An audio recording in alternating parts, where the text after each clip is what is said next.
Hi guys!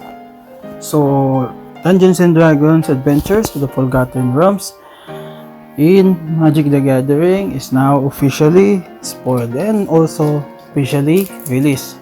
It's time to make a collector's set review for this new set.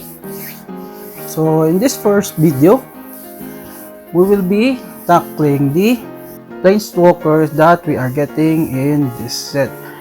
Adventures in the Forgotten Realms is like a substitute to our yearly core set, or at least that's how I understand it. So just like core set Planeswalkers, we are also getting 5 Planeswalkers, 1 in each colors. And we are lucky enough in this one, just like in the core set 2021, that we are also getting a borderless alternate art for each Planeswalker. I think it's time to introduce our 5 Planeswalkers of the Adventures in the Forgotten Realms.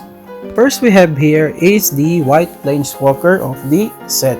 So, it's Grandmaster of Flowers. So, Grandmaster of Flowers is a 4 to cast, 3 loyalty countered legendary Planeswalker, Bahamut. So I think Bahamut is the real name of this walker. Although I'm not too familiar with Dungeons and Dragons, so I cannot tell anything about this character. But this card costs 2 generic and 2 white mana. And says here, as long as this card has 7 or more loyalty counters on him, is a 7/7 Dragon God. Creature with flying and indestructible. It has the +1 ability. Target creature without first strike, double strike, or vigilance can't attack or block until your next turn. And the other +1 ability is search our library and our graveyard for a card named Monk of the Open Hand, reveal it, and we put it into our hand. And after that, we shuffle our library. So this is its set art, or the main card in the set, and the other one is its borderless alternate art. I honestly couldn't think of deck to put this Planeswalker. Maybe some white decks in EDH, but in Modern, Pioneer, or Standard, I don't have a slight idea on how to use this. But the low cost of 4, maybe it will be a viable option for other decks. So again, our white Planeswalker is Grandmaster of Flowers.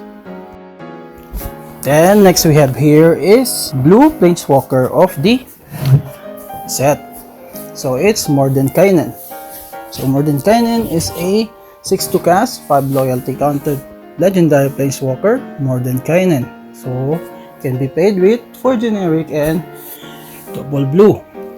Has the +2 ability of draw 2 cards, then we put a card from our hand on the bottom of our library. Then it has the -2 ability, create a blue dog illusion creature token with this creature's power and toughness are each equal to twice the number of cards in our hand. And finally, its ultimate is -10 loyalty counters. So we exchange our hand and library. Then we shuffle. And we get an emblem with we don't have any maximum hand size. We don't have a maximum hand size. So this is its main set card or art. And the other one is its borderless alternate art version. So I think this one is a good addition to a deck that I am planning currently to make. So it's a commander deck which helmed by Min Willy Illusionist. So the -2 ability of Mordenkainen is a good addition to Min, especially when the illusion dies. And I think this is also good addition to other blue decks in EDH2. But same with the white Planeswalker, I don't have any slight idea also of where to put this one in standard, modern, or pioneer, or in any other format in that case, except for EDH, of course. In EDH, this will always find a home. So again, this is our blue Planeswalker, more than Kainen. So here we have the black Planeswalker of the set. So it's Loth, Spider Queen. A 5 to cast for loyalty counter, legendary Planeswalker Loth. So it's 3 generic and double black to play it. It also has the static ability of whenever a creature we control dies, put a loyalty counter on Loth, Spider Queen. So more like the static ability of Liliana Dreadhorde General, a dying trigger. So its 0 to activate ability is draw a card and we lose 1 life. It has also the -3 ability that says create 2/1 black spider creature tokens with menace and reach. And finally, its -8 ability or its ultimate is you get an emblem with whenever an opponent is dealt combat damage by 1 or more creatures we control. If that player lost less than 8 life this turn, they lose life equal to the difference. So this is its main set card or art, and the other one it's borderless alternate art counterpart. So I think Loth Spider Queen is a good addition or one of the 99s in the Ishkana Graph Widow deck in EDH or any other black affiliated cards which focuses on tokens, especially those dice triggers. Then here we are in our 4th Planeswalker, the set. It's the red Planeswalker, Zariel, Archduke of Avernus. So it's a 4 to cast, 4 loyalty counter, legendary Planeswalker, Zariel. So 2 generic and double red to play it. So I think this is our second Angel Planeswalker. This one I think is a fallen angel. The first one is Sarah. So this is our second Angel Planeswalker card.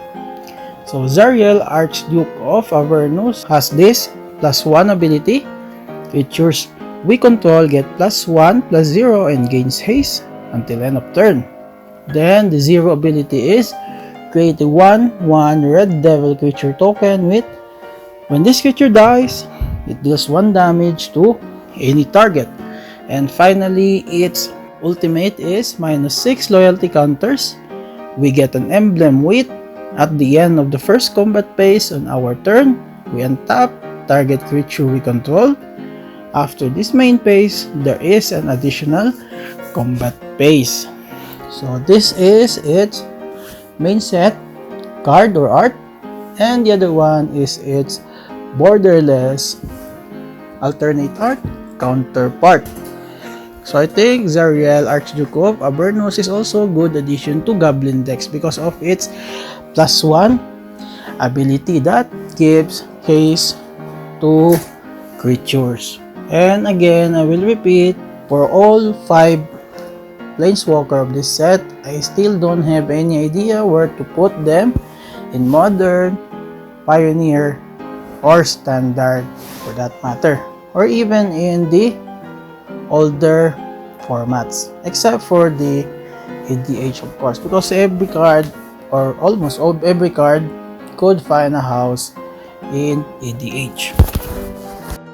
And last but not the least, our green Planeswalker of the set, it's Elwick Tumblestrum.